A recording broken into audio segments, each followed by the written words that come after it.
All right. So tonight, you guys, we're going to discuss, and this is very interactive. And so I'd love for your participation, because I don't know that any of you guys are where you want to be as a real estate investor. And we can all improve ourselves, including myself.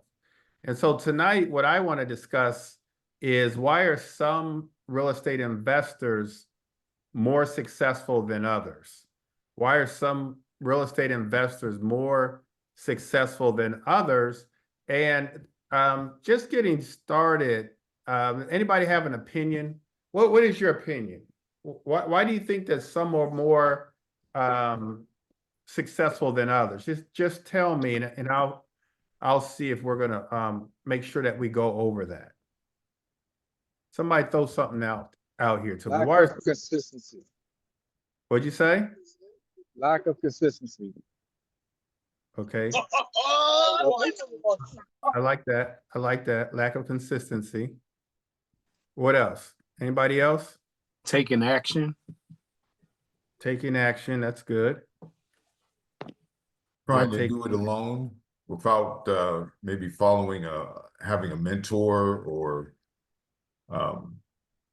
basically just trying to do it on their own. Okay. Not being part of a community. Okay. Anybody else?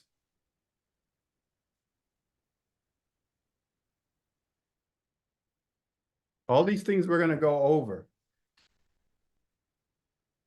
Anybody else? Lack of commitment. Okay, I like that. Lack of a marketing plan. We're gonna go over marketing. Why don't you think I like lack of commitment? Why don't you think people are committed? Is it because being a real estate agent, you don't have to be. You do not have to be a real estate investor. For most of you guys, it's supplemental income. You guys have full-time jobs.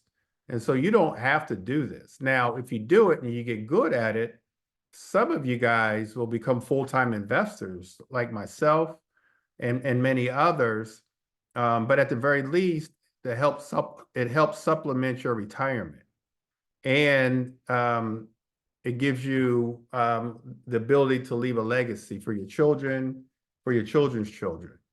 And so that's what real estate investing does. But what I see is we don't take it as serious as we can. I mean, as we should. And so I'm going to go over some of the things that we should be doing to really take this real estate investing to the next level. And that's what I want for you guys, is to take this to the next level. Meaning whatever your goals are, and some of you guys, we've talked about it, your goal might be to have passive income of $20,000 a month, or passive income of $50,000 a month for the rest of your life.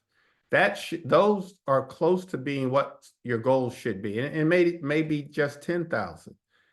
And I know that all of you guys have goals. I know some of you guys have sat down with you and met with you, and your goals are to make $100,000 this year just in wholesaling, or next month in wholesaling, or flipping 2 properties and making 100 or 200,000. All those things are attainable, but you guys, you've got to take action. And you've got to have a marketing plan. I'm just going to repeat what you guys have already said, and you've got to be committed to doing this. And so what I see is we don't do that.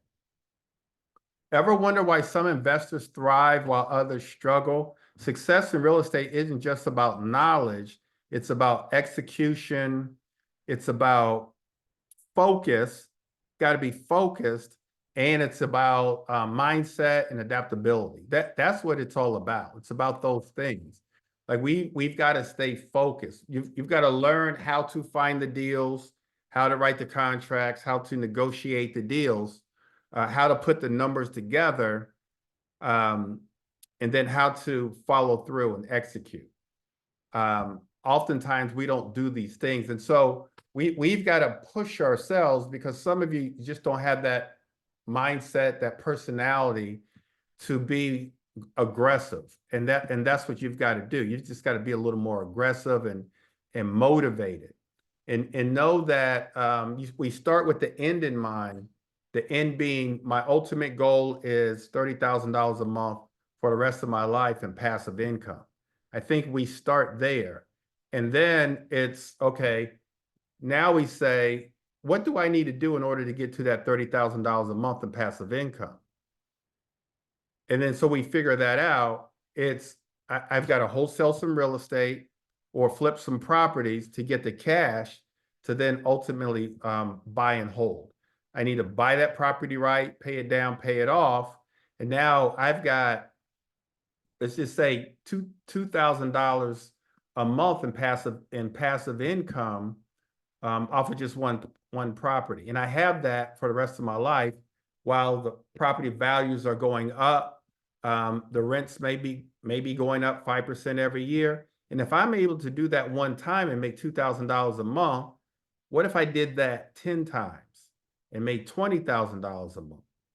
What if I was able to do that, or able to buy a 4-unit building where instead of $2,000 a month, I'm getting $8,000 a month off that one 4-unit building?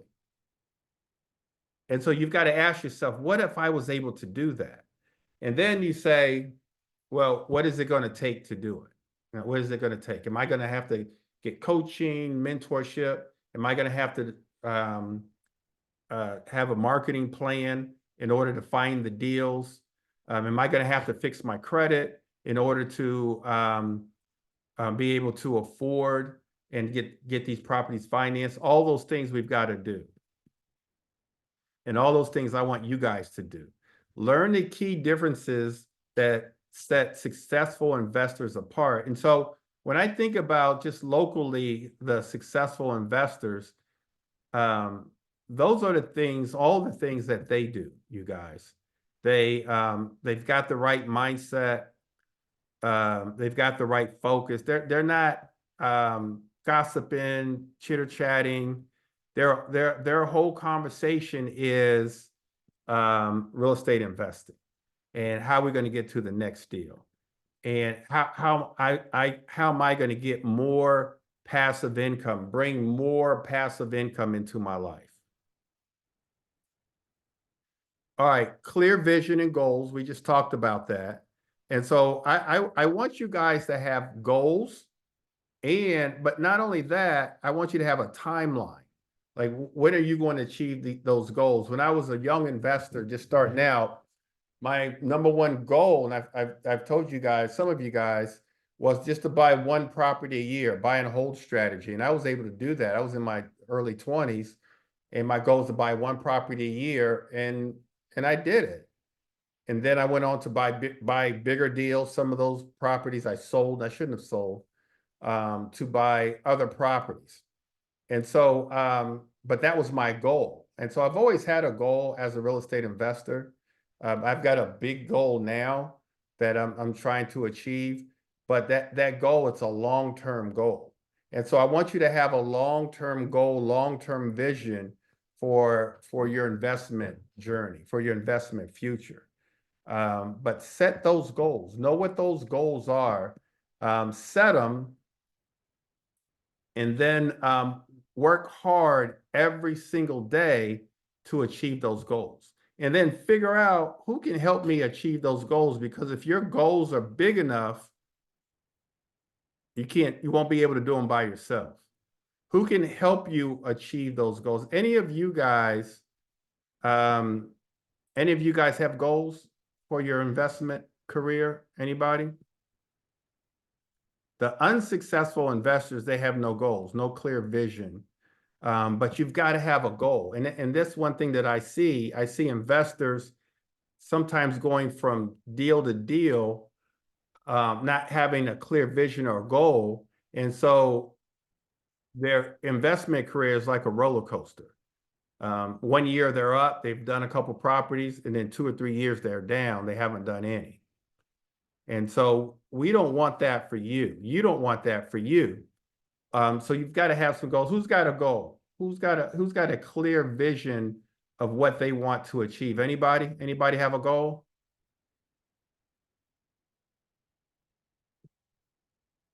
Anybody? Greg, I Let's see. want to get, I want at least $20,000 to $30,000 of cash flow a month as I enter retirement. That's a wonderful goal. That's a good life right there. That's a great life. Hattie, do you have a goal? Yes, so I want to have as well, probably close to what the number Keith just mentioned, about 25 to 30 passive income coming in, to supplement my retirement as well. Okay. Okay. I do think that the real estate investing, especially the buy and hold strategy, can really help you with what some of you guys already have going on with your retirement. Whether you get a pension, TSP, maybe have money in your TSP, 401k, whatever it is. Social Security helps, but I think at least, one or two or three or four rental properties that you bought right, paid down, paid off, bringing in, $2,000, $3,000 a month a piece, gets you to a quick goal of, even if it's just 10,000, you probably just need 3 properties that are bought right, paid down, paid off. If each one of them are giving you a little over $3,000 a month, which some of mine are, that's $10,000. $10,000 along with whatever else you guys have set up for retirement is a good living, is a good retirement. I know Dana always talks about much more than that. Talk to me, Dana. What are some of your goals? Well, Greg, I was just thinking about contemplating what we're talking about. And for me, I don't want to put a damper on things, but for me, I would say probably around 15. The only reason I would cut it off there is because of the work involved in my properties. And I know it has to do with my rent style. So when that changes, my number probably will change. But right now, it's about 15 because that's the amount of, I think about the amount of work I have to do to keep those properties going. Okay. That And makes so sense? Dana, unlike myself, Dana's a little more hands-on his properties. He's a little more hands-on. Whereas I would hire a contractor to do some things like I did today. On one of my properties, I had a leak in the sink and we had a gas leak. I sent a contractor. If Dana had the same problem, Dana's going over there himself and fixing those things. And so no model is perfect, but so he's saying, the amount of work that he has to do. Your preference is to manage the properties yourself, right, Dana?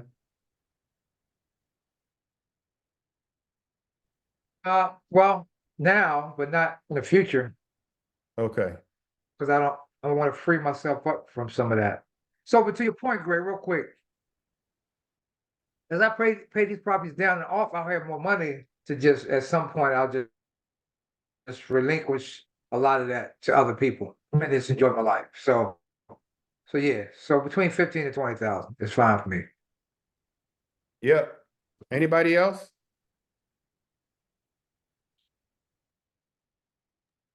I want to Sure. do everything that was mentioned, but I also want to establish a blueprint for my sons so they can be doing this earlier in their lives. So that really brings us to the next slide, which is education. So you want to learn this business to better educate your children. And I think that's important. Most of you guys know my daughter's been in and out of my business her whole life. And she bought a house a few years ago, almost right out of college. And so one of my goals for myself was to educate her and to continue to educate her on real estate investing. And so but she's had no choice. She's just been around me all her life. But I think that's very important because we've got to educate the next generation while we educate ourselves. And one thing I don't see is a lot of people, a lot of us educating ourselves. I see, unfortunately, a lot of failures. A few of us was at an auction about 2 weeks ago in Baltimore, and there was about 22 properties being auctioned off. We were all in like a big room, special auction.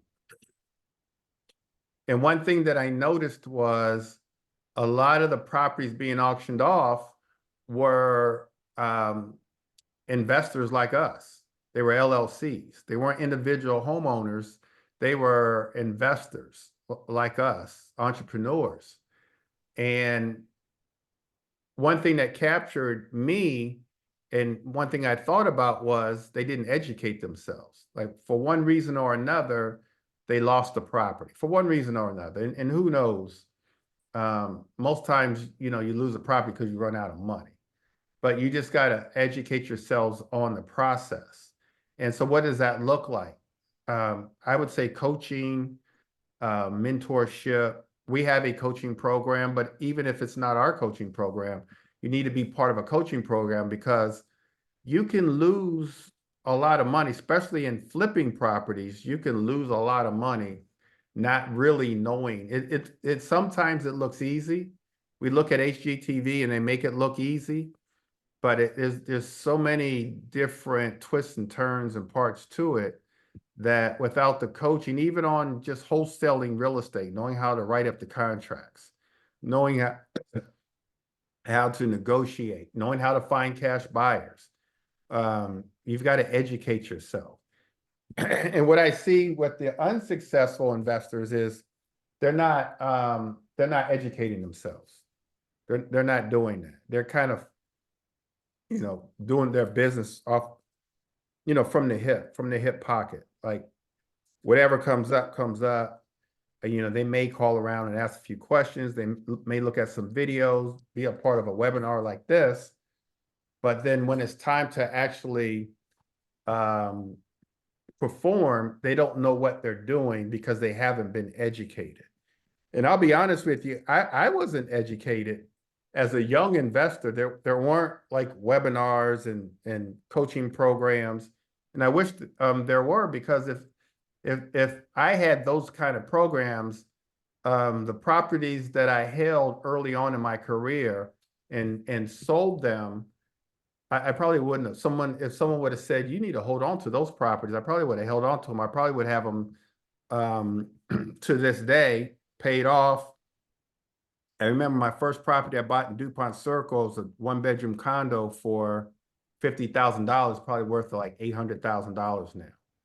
And then I bought a 3-bedroom townhouse in Fort Lincoln for $99,000, and they're selling for over $500,000 now. And so I wish I was educated now, but wasn't educated then.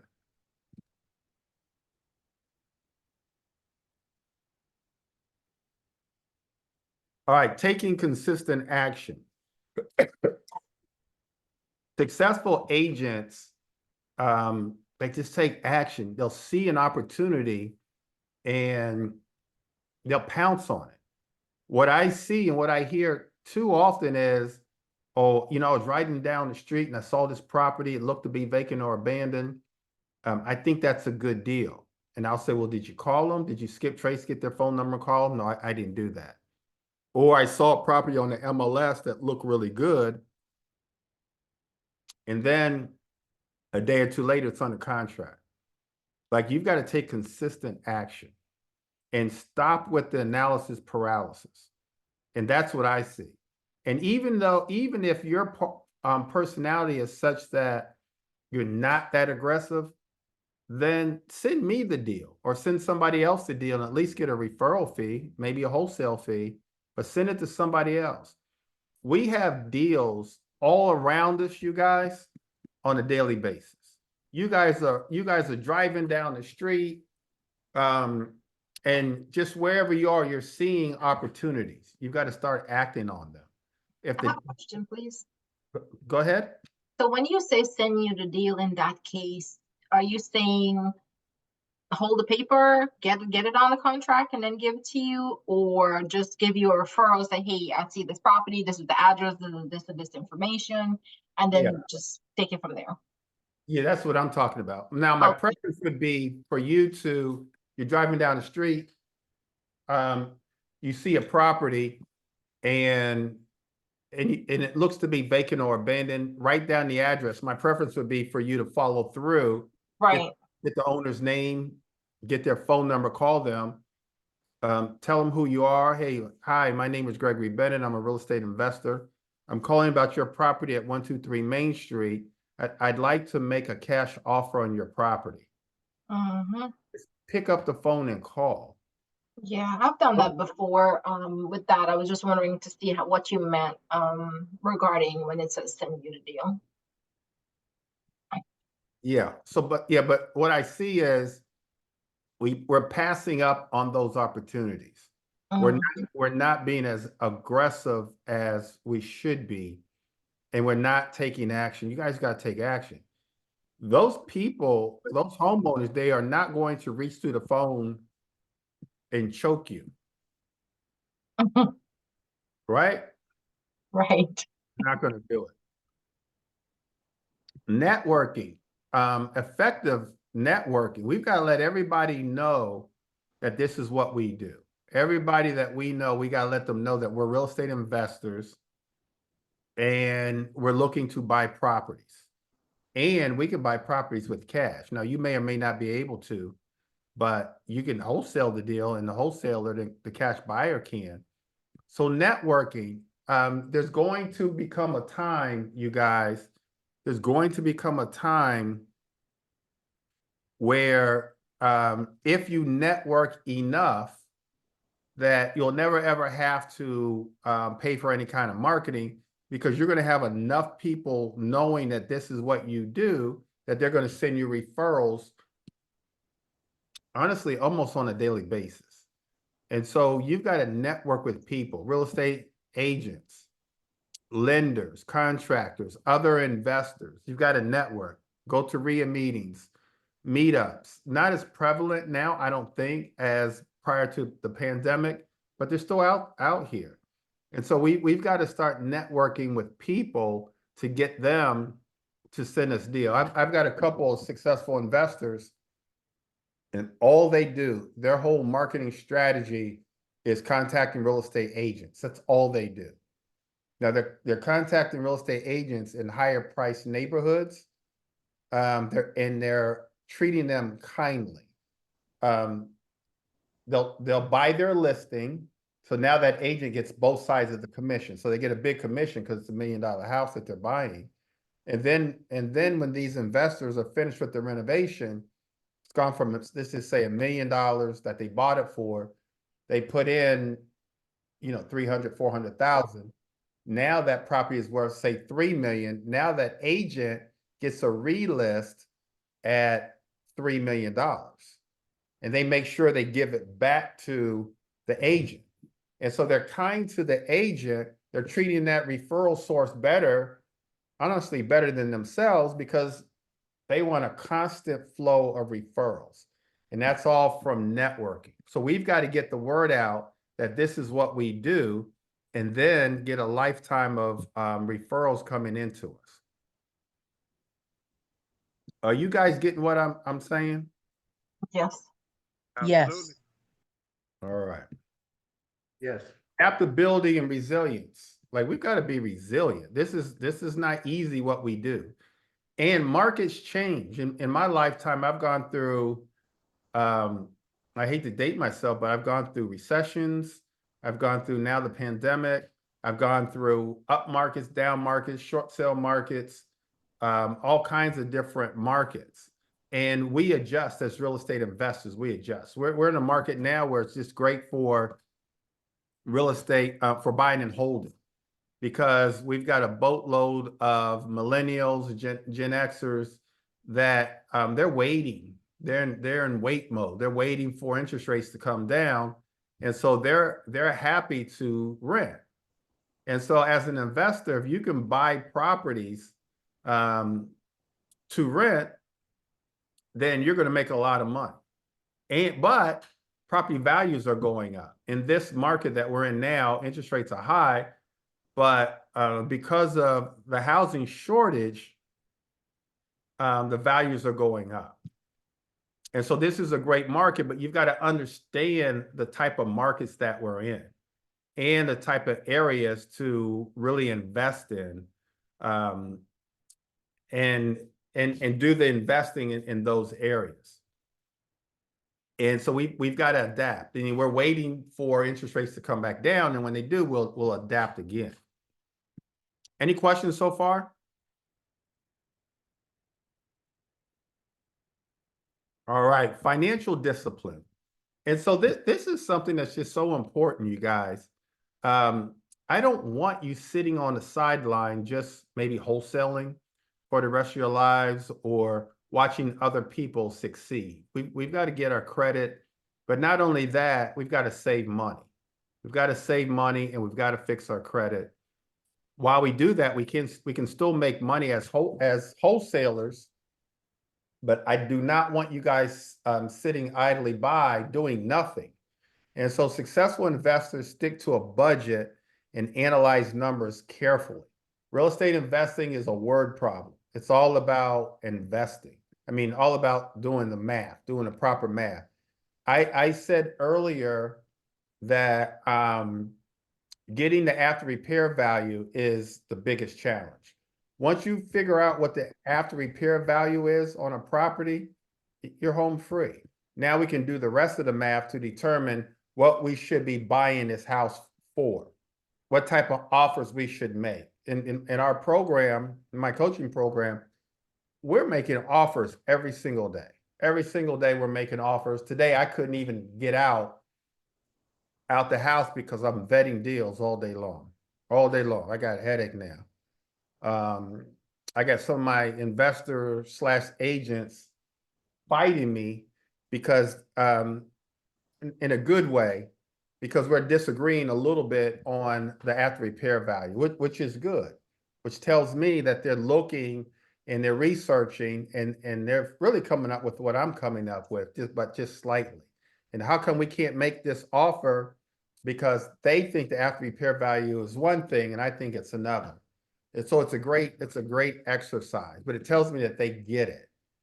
And so you've got to get it. You've got to understand after repair value in order to make the right offers. But more importantly, for yourself personally, you've got to get your credit straight so that you can build wealth. The best way to build wealth as a real estate investor is to buy and hold properties. Buying and holding properties is the gift that keeps on giving. Property values go up, so you're making money on paper. Property values double in 15 to 17 years. Here in the DMV, 15 years, property values will double. Whatever you see that, especially more so Prince George's County, DC, whatever you see that's worth $400,000 now, 15 years from now, it'll be worth $800,000. Same with Prince George's County. Now, Baltimore appreciation is just a little slower, but that's why we buy and hold, because of equity from appreciation. But then also we're getting cash flow every month. And if our rents that we're collecting is more than our mortgage payments, we've got positive cash flow. And so we've got money coming in every single month while our property values are going up. If you buy a property now, let's just say for $400,000, doubles, and you buy it right, pay it down, pay it off, add to the principal, have it paid off in 15 years, it's doubled in value. It's worth $800,000 now. Now you got an $800,000 house with no mortgage. You get 10 of those, you got a lot of money. You got $8 million. And what do you do with that? What do you do with $8 million? What do you do with $8 million? Mike Posey, what are you going to do with $8 million, Mike? Talk to me. I'd reinvest. I'd buy more properties. Okay. I'd definitely get out there and find some deals on some properties 8 million, that's a lot of money. Be fun to get that. It'd be fun. You'd know what to do with it? I think so. I'm learning. Okay, Uh, okay. like I said, I have a couple of properties now, but I'm looking to buy more. In fact, I talked to a lady today about some properties in Baltimore and one in Bowie. Okay. Bowie's a good area because Bowie really appreciates. And then in Baltimore, I want you guys to pick areas in Baltimore where you see that the area is growing and that the area could double in value, let's say in 15 years. And now you can buy the property, let's say for less than $50,000, but 15 years from now, I think that property could be worth in certain areas where it's worth maybe 200, 300 now, but you can buy it for 50. But 15 years from now, it's worth 600, 700, 800,000. Areas like Patterson Park, areas like Harlem Park, Reservoir Hill, and Sandtown, Winchester, areas like that on the west side. What I'm seeing is a lot of redevelopment over there. City's putting in a lot of money on the west side. And when we go to the auctions, and I was just on the auction Tuesday, there's other investors bidding. I had this one in Edmondson Village. Yeah, Edmondson Village 21229 that I had my eye on. It went for 66,000. Started at 30. But Edmondson Village for a 4-bedroom, 2-bath, the after repair value is 250. So that person bought that property for 66,000. At the most, it did need a lot of work. At the most, probably 80,000. So they're probably all in at about 140. Let's just say 140, 150. And after repair value is 250 for a 2-bedroom, a 4-bedroom, 2-bath. So you got to know your markets, and you've got to have your finances such that you can take down those properties. Wait, what auction site was that? That particular one was AJ Billig. So I like AJ Billig. I like in Baltimore, I like Ashland Auctions, DC, Prince George's County, where I'm from. I like Hubzu. I like Hubzu for both for Baltimore and DC. AlexCooper.com. I bought off of that auction site. And so working the auctions, I always feel like properties off the auction is like low-hanging fruit. The opportunities are there. Honestly, on that auction, I could have went up to 70 and may have won. And I would have gotten a good deal.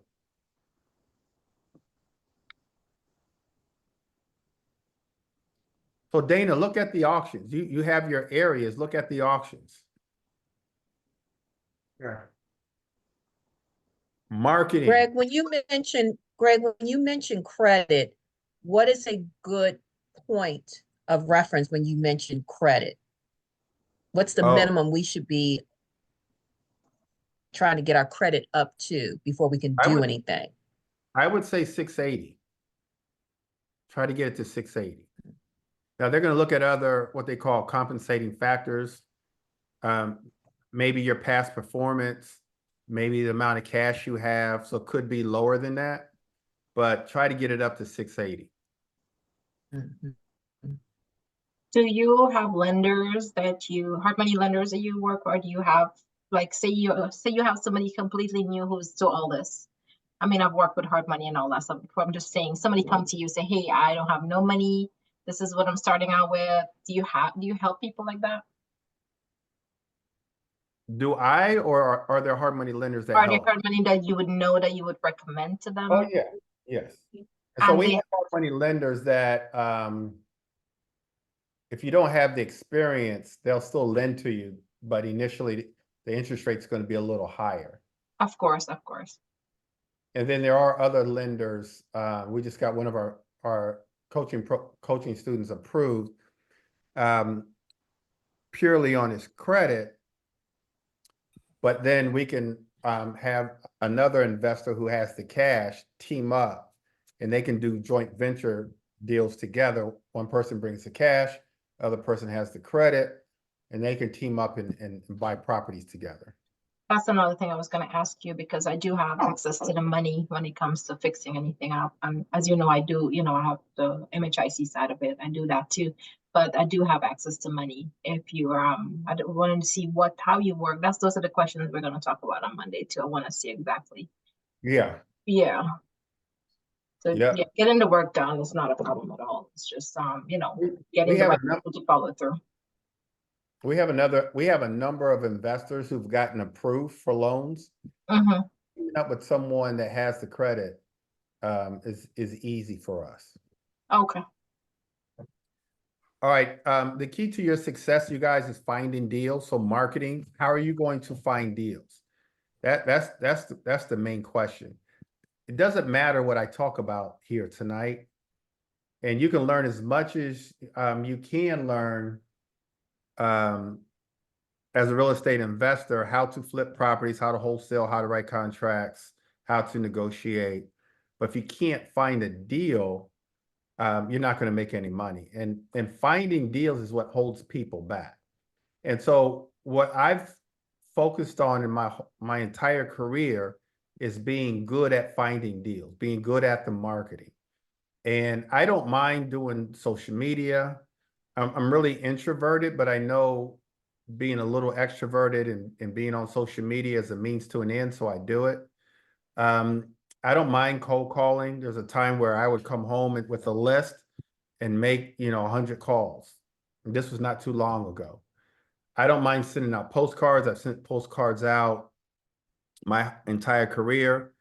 We look at the MLS for stale listings that have been on listings that are already discounted, that's been on the market for over 30 days. And then we make offers on those properties less than what they're on the market for. So we do make offers on MLS listings, expired listings. We go after absentee owners, pre-foreclosures. We're able to get lists from PropWire.com. PropWire is free. You can build your list from PropWire free of charge.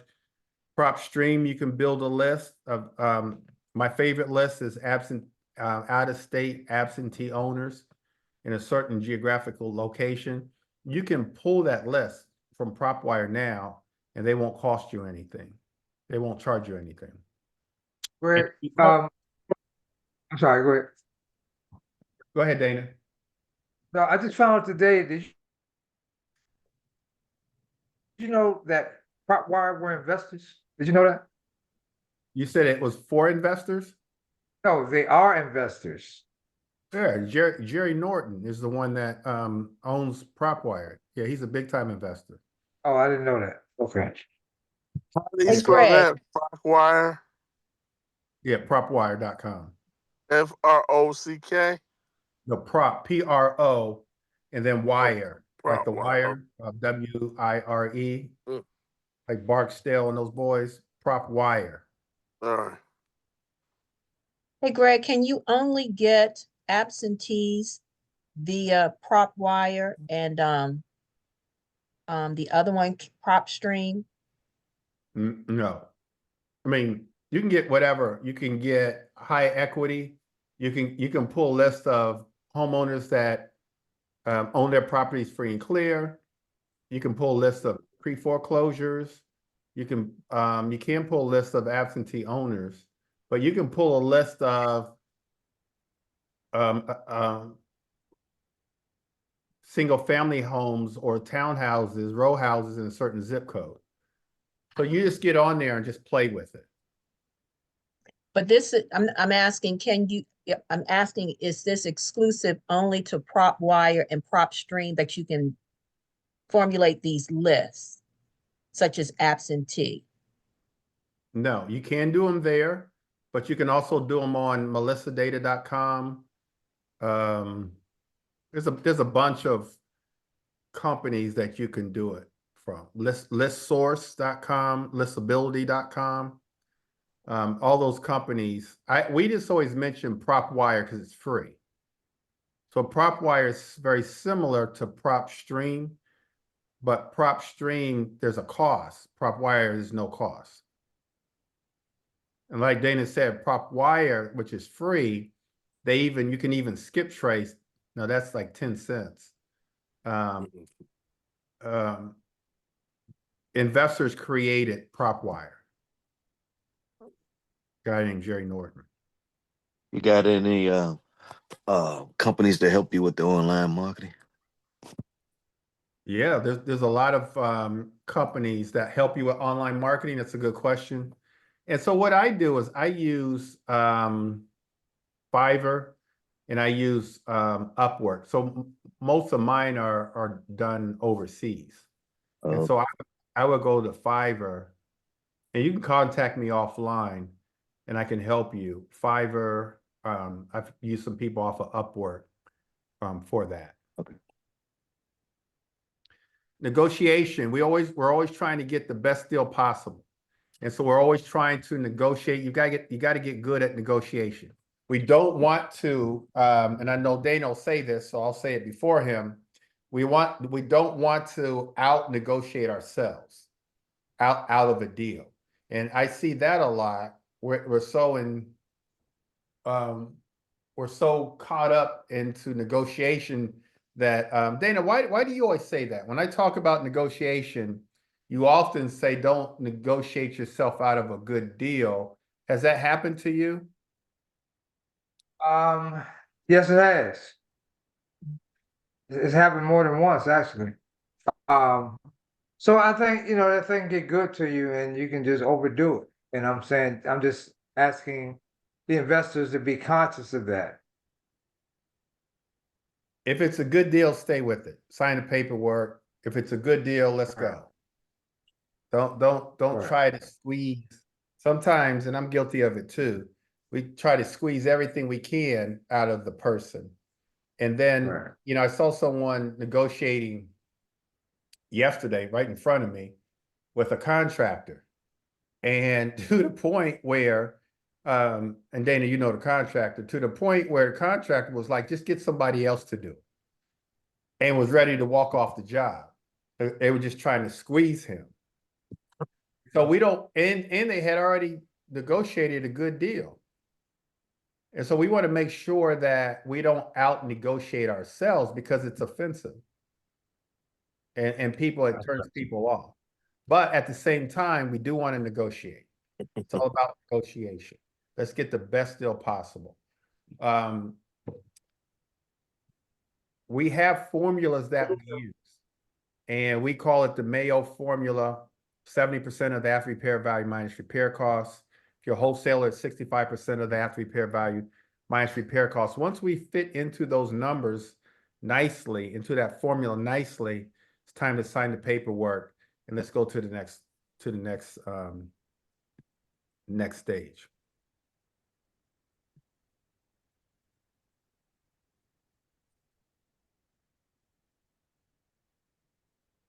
But negotiation is possible. And so we've had some investors that did a great job negotiating, has had success wholesaling and getting a 6-figure assignment fee because they were really good at negotiation. Successful investors take risks based on informed decisions and thorough due diligence. Know when to walk away from a bad deal. I'm not married. I told somebody, I think it was today or yesterday, I'm not married to any one deal. And so for me to walk away from a bad deal, bad situation is not a big deal. Because tomorrow is another day. Tomorrow's another journey. Tomorrow is filled with opportunity. And so I would rather you walk away from a bad deal than sign on a dotted line. I'd rather you walk away from a good deal than buy a bad deal. Now, obviously, if it's a good deal, we need to take it. But what I see a lot of investors do is they buy bad deals. They're not doing the numbers. We have formulas for a reason, and we've got to stick to the formula. And as long as you stick to the formula, you're fine. It's when you go Mhm. outside of the formula is when you run into trouble. Uh-huh. And so you want to make sure that you stay within the formula. And we call that the Mayo formula. What do you, Uh, question please, what do you think about tax sale properties? I love them. Okay, So I actually last Wednesday, I'll send you the link. Last Thursday, I talked Hmm. about foreclosure tax sales. okay. And you don't mind the lengthy process of waiting for the time? I only recommend that for people who have the money to put it up, put that money up, that can put Okay. up 10,000, 20,000. And just forget about it for a little while. Forget about it. It is an investment. You're going to get 18 to 20% on your money. Mm-hmm. But yeah, to put if you have the stamina, if you have the money to put it away, Mm-hmm. knowing that it's gaining interest, and nowhere else are you going to gain that kind of interest. Exactly. So a lot of the hedge funds put their money into tax foreclosures. Do you help your students find those type of deals? We do. Okay, We do. Like I said, I gave a talk on it last week. okay, I'll send you the link. thank you. DG, you had some questions. You have any questions now on the tax foreclosures? I'll probably reach out to you, schedule some time. I think, yeah, that's especially the tax deed properties are very my area of interest, and I'd like to talk to you more about that. How to find them and those type of things. So I'm gonna schedule some time with you next week to do that. Okay, go to my scheduler. I'm gonna put Okay. it in the chat, and then it'll also be on the last slide, GB schedule. So you can go to Okay. GB schedule right there in the chat and schedule an appointment, and I'll answer all your questions. I think you looked at the video, and there is Yes. sites. I put a couple sites on there that should be able to help you out. Oh, okay. I didn't see that. But yeah, that certainly is my area of interest. I am very, very, very interested in that space. Yeah, as a matter of fact, I went out on Saturday, I think it was. Yeah, Saturday, and I looked at some potential foreclosures, tax foreclosures in Bowie. Oh, wow. Okay. Yeah, certainly. We'll talk about that next week once I get on the schedule. Okay. All right, you guys, being a part of a community, being surrounded by like-minded people, just drawing from their energy, staying motivated, I think is part of the key to your success.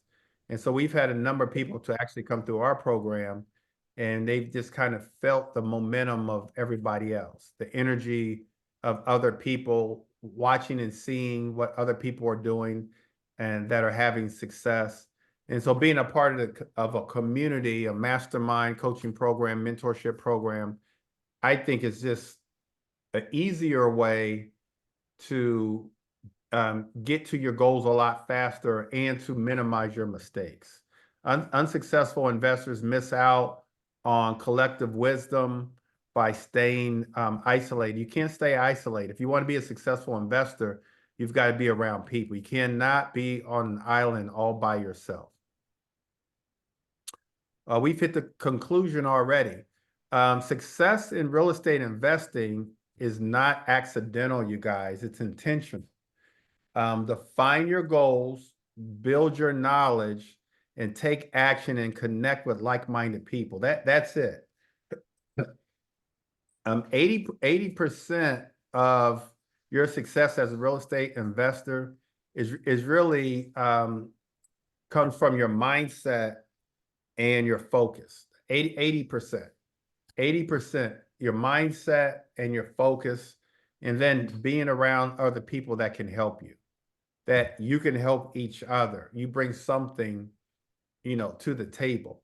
And as long as we're helping each other, we're drawing energy off of each other, success comes a lot faster. But doing it on your own is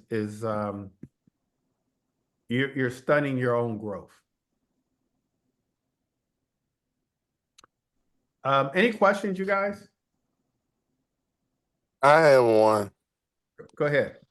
Can you please send this information to me that we're going over tonight, and also the tax sales one that you have too? I All right. really Put your we have it, but put your email address in the chat, and then we'll send it out. This will be on my YouTube channel starting tomorrow. But we'll send you the link. Just put it in the chat and I'll write it down. And I have my assistant tomorrow morning send it to you. thank you. Thank you very much.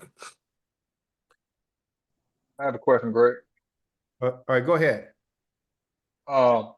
The sites that you mentioned earlier to get the ARVs, could you send that out at some point?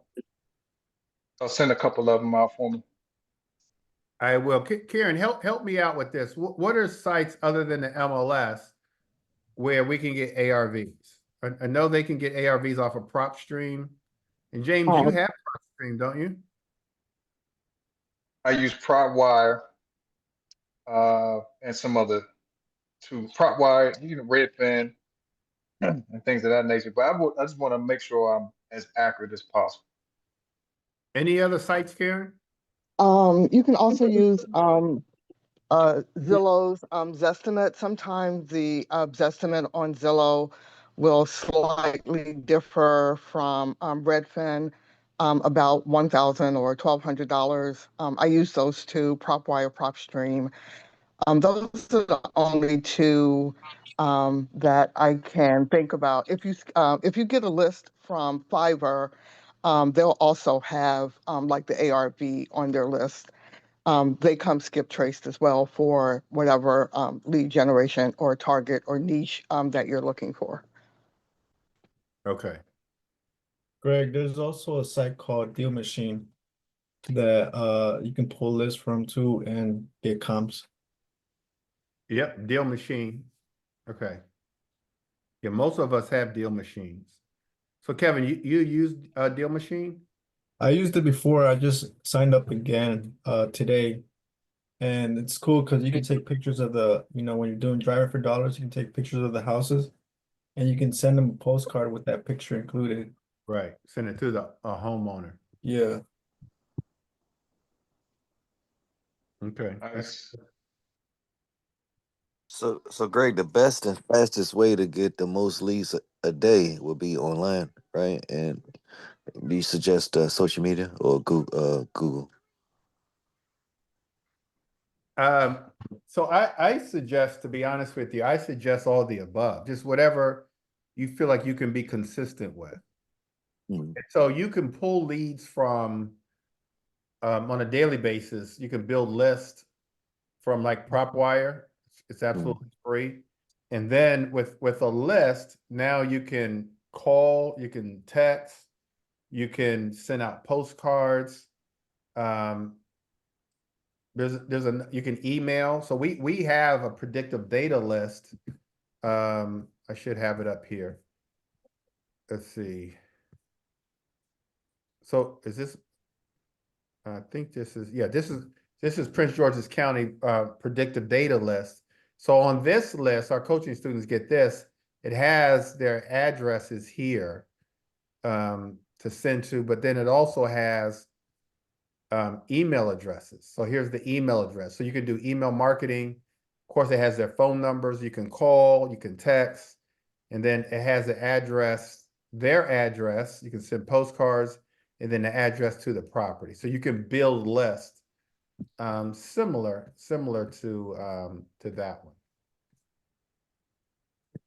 Is that the most cost effective though? I know you can mail postcards, you can cold call, you can do online, but what would you suggest? Or you suggest doing no more? Let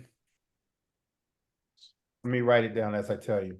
So for you, Charles, because you're an agent, I can teach you how to find deals off the MLS. That's not gonna cost you anything.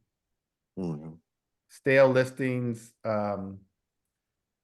what else? Expired listings. You can also pick an area and go driving for dollars. That's not gonna cost you anything but time. Mhm. You can follow the auctions on different auction sites. I can show you how to get to the auction sites. Okay. And then calling, you can pull a list.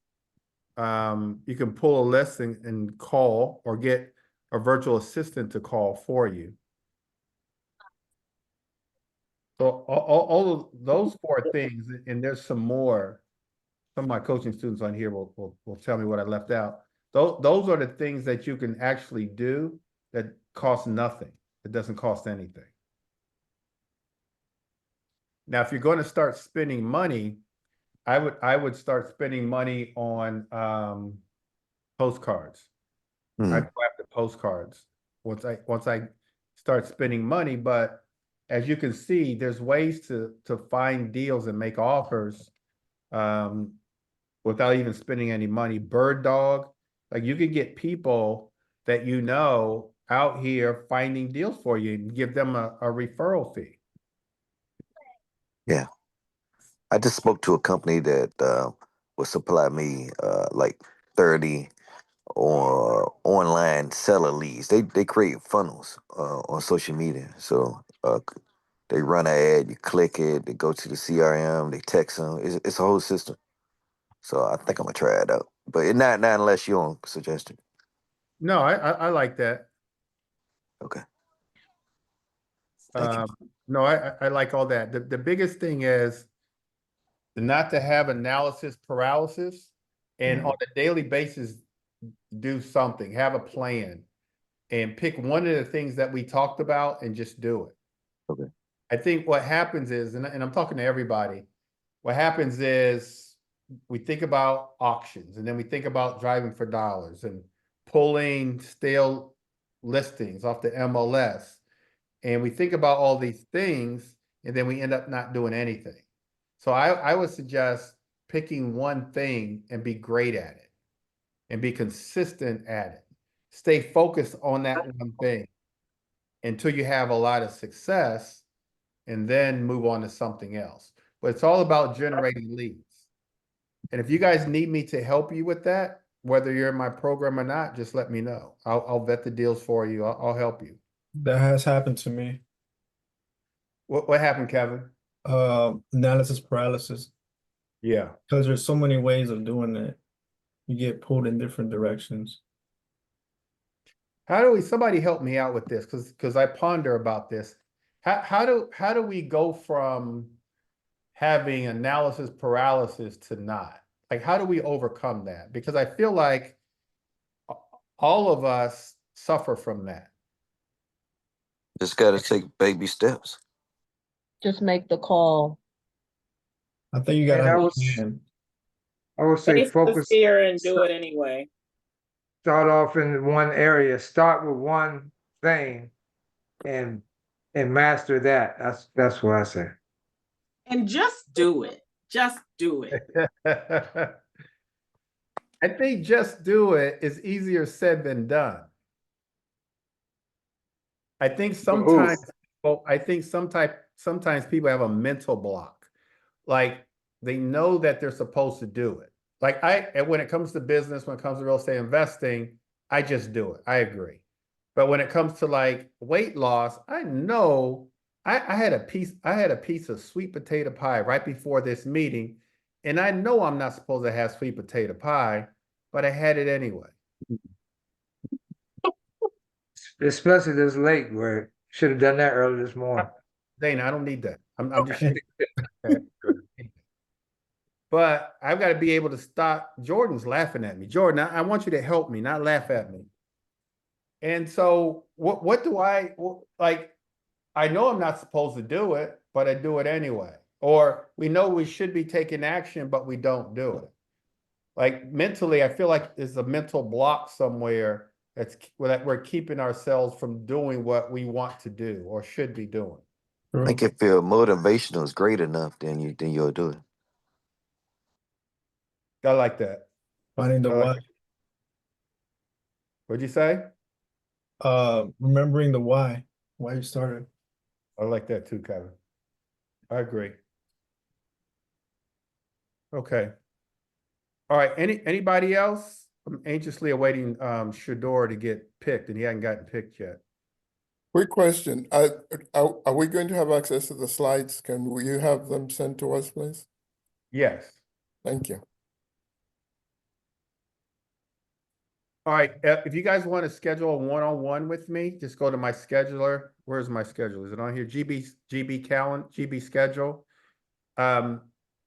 Most of you guys have been to my 4-day course. I've got a free 4-day course that's starting Monday. It's actually starting Monday. It's Monday at 8 o'clock for an hour, Monday, Tuesday, Wednesday, Thursday.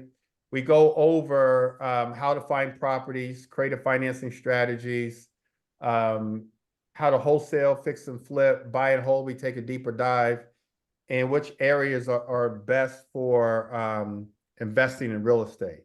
So you can go to BBC 4-day. I'm gonna put the link in the chat. BBC 4-day. Oh no, that's directly to Jordan. How do I do this? Anyway, go to BBC 4-day. How to get rid of this? Everyone. There we go.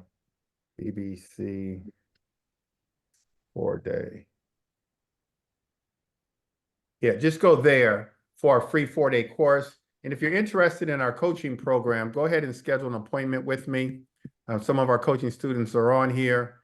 You can go to BBC Platinum to take a look at our program and then schedule a one-on-one with me. All right.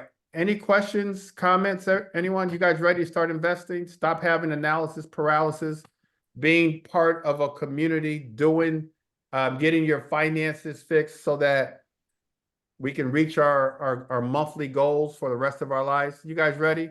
Mike Posey, are you ready? Yes, sir. Ready. Let's go, man. Let's do it. Yes, sir. All right. All right, you guys. Sharon says she's ready. Hey, Sharon. I done said hey to you, Sharon, about 10 times today. All right, you guys. Take care. Any other questions, comments? All right. Thank you. All right, you guys. Take care. God bless.